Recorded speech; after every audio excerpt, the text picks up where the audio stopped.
ஈயம் பூசின மாதிரியும் இருக்கணும், பூசாத மாதிரியும் இருக்கணும் என்பதை போன்ற அரசியல் நகர்வை செய்து வருகிறார் எடப்பாடி பழனிசாமி. அதாவது 2026 சட்டப்பேரவை தேர்தலுக்கு பிறகு அதிமுகவில் கடும் உட்கட்சி பூசல் உருவானது. முன்னாள் அமைச்சர்களான சி.வி. சண்முகம், எஸ்.பி. வேலுமணி உள்ளிட்டோர் தலைமையிலான ஒரு தரப்பு தமிழக வெற்றிக்கழக அரசுக்கு ஆதரவான நிலைப்பாட்டை எடுத்தது.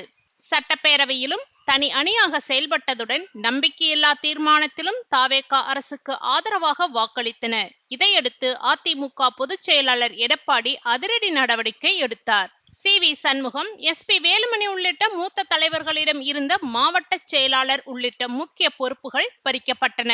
அந்த இடங்களில் தனது ஆதரவாளர்களை நியமித்தார். அதே நேரத்தில் தாவேகா அமைச்சரவையில் இடம் கிடைக்கும் என்ற எதிர்பார்ப்பில் இருந்த சில முன்னாள் அமைச்சர்களுக்கு அந்த வாய்ப்பு கிடைக்கவில்லை. இதையடுத்து அவர்கள் மீண்டும் எடப்பாடி பழனிசாமியுடன் இணக்கமாக செயல்படத் தொடங்கினர். இதன் பின்னர் அவர்களை கட்சிக்குள் மீண்டும் ஏற்றுக்கொண்டாலும் முக்கிய பொறுப்பு உடனடியாக வழங்கப்படவில்லை. இந்த நிலையில் சுமார் ஒரு மாதத்திற்கு பிறகு சில முன்னாள் அமைச்சர்களுக்கு புதிய பொறுப்புகள் அறிவிக்கப்பட்டன. எஸ்.பி. வேலுமணி மற்றும் நத்தம் விஸ்வநாதன் ஆகியோருக்கு துணை பொதுச் செயலாளர் பதவி வழங்கப்பட்டது.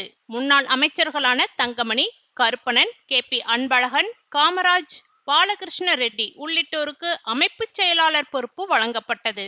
ஆனால் இந்த நியமனங்கள் பலருக்கும் திருப்தியளிக்கவில்லை என்று கூறப்படுகிறது. காரணம், அதிமுக அமைப்பில் மாவட்ட செயலாளர் பதவியே மிகுந்த அதிகாரம் கொண்டதாக கருதப்படுகிறது.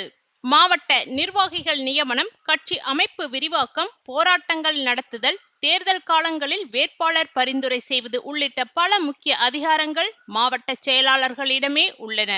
மாறாக அமைப்பு செயலாளர் பதவி பெரும்பாலும் ஆலோசனை மற்றும் அமைப்பு சார்ந்த பணிகளுக்கான பொறுப்பாகவே பார்க்கப்படுகிறது. தற்போதில் அதிமுகவில் 60க்கும் மேற்பட்டோர் அமைப்பு செயலாளர்களாக உள்ளனர். கட்சியில் புதிதாக இணையும் முக்கிய பிரமுகர்களுக்கும் இந்த பதவி வழங்கப்படுவது வழக்கமாக இருந்து வருகிறது. அதனால் இது அதிகாரம் கொண்ட நிர்வாக பதவியாக இல்லாமல் கௌரவ பொறுப்பாகவே கருதப்படுகிறது. இதுபோல துணை பொதுச் செயலாளர் பதவியும் பேரளவில் உயர்ந்த பதவியாக இருந்தாலும் கட்சியின் அன்றாட நிர்வாகத்தில் தனித்த அதிகாரம் கொண்ட பதவியாக இல்லை என கட்சி வட்டாரங்கள் தெரிவிக்கின்றன.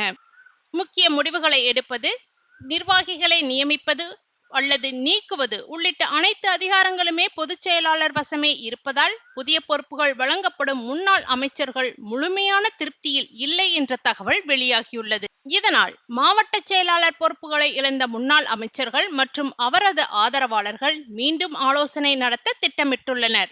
அடுத்த கட்ட அரசியல் நடவடிக்கைகள் குறித்து அவர்கள் விரைவில் முடிவெடுக்கலாம் என்று தெரிவிக்கின்றனர்.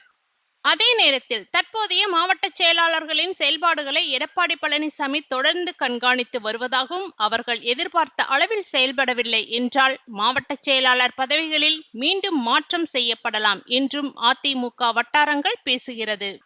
அந்த சூழலில் தற்போது அமைப்பு செயலாளர் அல்லது துணை பொதுச் செயலாளர் பொறுப்பில் உள்ள முன்னாள் அமைச்சர்களுக்கு மீண்டும் மாவட்ட செயலாளர் பொறுப்பு வழங்கப்பட வாய்ப்பும் இருக்கிறது. மீண்டும் அதிருப்தி தேர்தல் தோல்விக்கு பிறகு தொடர்ந்து உட்கட்சி சவால்களை சந்தித்து வருகிறது. அதிமுகவில் மூத்த நிர்வாகிகளின் அதிருப்தி மீண்டும் வெடித்துள்ளதா என்ற கேள்வி அதிமுக வட்டாரங்களில் எழுந்துள்ளது. இருப்பினும் இது குறித்து அதிமுகவினர் வெளிப்படையாக பேசவில்லை. ஆனால் எடப்பாடி மீது நாளுக்கு நாள் அதிமுகவில் அதிருப்தி அதிகரித்து வருவது மட்டும் உண்மை என்கின்றனர்.